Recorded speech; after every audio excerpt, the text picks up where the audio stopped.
پچھلے پروگرام میں ڈسکس کی تھی. اور تیسری چیز جس سے کہ جس کا اہتمام کرنے کی تیسری چیز جس کا روزے دار کو اہتمام ضروری ہے وہ کان کی حفاظت ہے. ہر مکروہ چیز جس کا کہنا اور زبان سے نکالنا ناجائز ہے، اسی طرح کان لگانا اور سننا بھی ناجائز ہے. نبی کریم صلی اللہ علیہ وسلم کا ارشاد ہے کہ غیبت کا کرنے والا اور سننے والا دونوں گناہوں میں برابر کے شریک ہیں. یہ تین چیزیں ہو گئیں. چوتھی چیز بعض اعضاء بدن مثلا ہاتھ کا ناجائز چیز کے پکڑنے سے، پاؤں کا ناجائز چیز کی طرف چلنے سے روکنا، اور اسی طرح اور باقی اعضاء بدن کا، اسی طرح پیٹ کا افطار کے وقت مشتبہ چیز سے محفوظ رکھنا اپنے آپ کو. جو شخص روزہ رکھ کر حرام مال سے افطار کرتا ہے اس کا حال اس شخص کا سا ہے کہ کسی مریض کے لیے دوا کرتا ہے مگر اس میں تھوڑا سا کچھ ایسا ملا دے جس سے مریض کو فائدہ نہ ہو بلکہ وہ کھاتے ہی ہلاک ہو جائے. آپ دیکھو نا کہ پانی کا اگر گلاس پڑا ہوا ہے دودھ کا اتنا بڑا ہے، اس میں ہلکا سا قطرہ کسی نجس چیز کا پڑ جائے، پورا کا پورا گلاس پھینک دیتے ہیں، ہم اس کو نہیں پیتے. بالکل اسی طریقے سے کوشش یہ کرو کہ بھئی حلال چیز سے افطاری کرو، کیونکہ حلال چیز سے افطاری کرو گے. جیسے ایک مرتبہ ایک بدو نے رسول اللہ صلی اللہ علیہ وسلم سے پوچھا، یا رسول اللہ میں چاہتا ہوں کہ اللہ جل شانہ میری دعاؤں کو قبول کریں، دعاؤں کی قبولیت کو چاہتا ہوں. تو فرمایا حرام سے بچو. اور تو بھائی چوتھی چیز کا اہتمام یہ کہ بھائی حلال چیز کھائیں. پانچویں چیز افطار کے وقت حلال مال سے بھی اتنا زیادہ نہ کھانا کہ شکم سیر ہو جائے، اس لیے کہ روزے کی غرض اس سے فوت ہو جاتی ہے. ٹھیک ہے نا بھائی. مقصود روزے سے قوت شہوانیہ اور بے ایمانیہ کا کم کرنا ہے. کہ وہ اور آدمی روزے رکھنے کا مطلب یہ نہیں ہے کہ بھائی افطاری کے وقت اتنا کھا لیں کہ بستر سے اٹھنا مشکل ہو جائے. بھائی رمضان کا جو مہینہ ہے نا وہ تزکیہ نفس کے لیے ہے.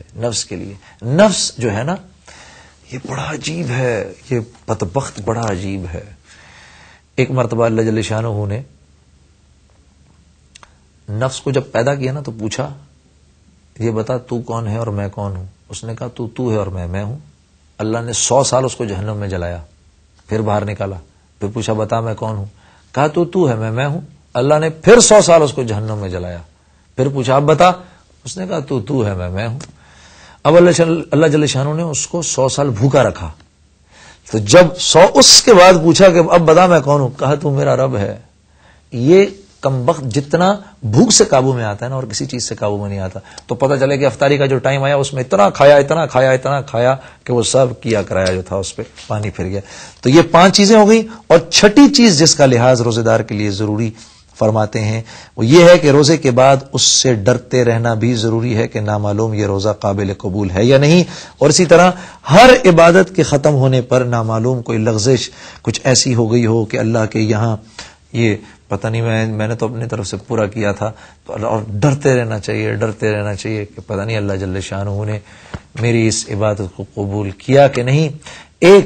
ایک بات آپ کو امید کی بھی سناتا جاؤں یہاں پر کہ اگر آپ نے ایک نماز پڑھی اس کے بعد آپ کو دوسری نماز پڑھنے کی توفیق مل گئی تو یہ اس بات کی دلیل ہے کہ اللہ جل شانہ نے آپ کی پچھلی نماز کو قبول کر لیا.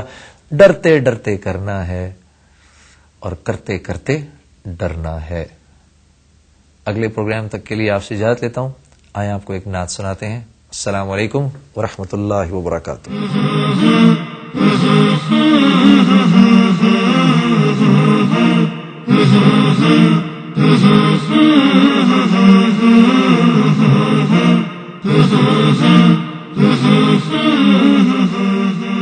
محمد کا روزہ قریب آ رہا ہے، بلندی پہ اپنا نصیب آ رہا ہے. محمد کا روزہ قریب آ رہا ہے، بلندی پہ اپنا نصیب آ رہا ہے.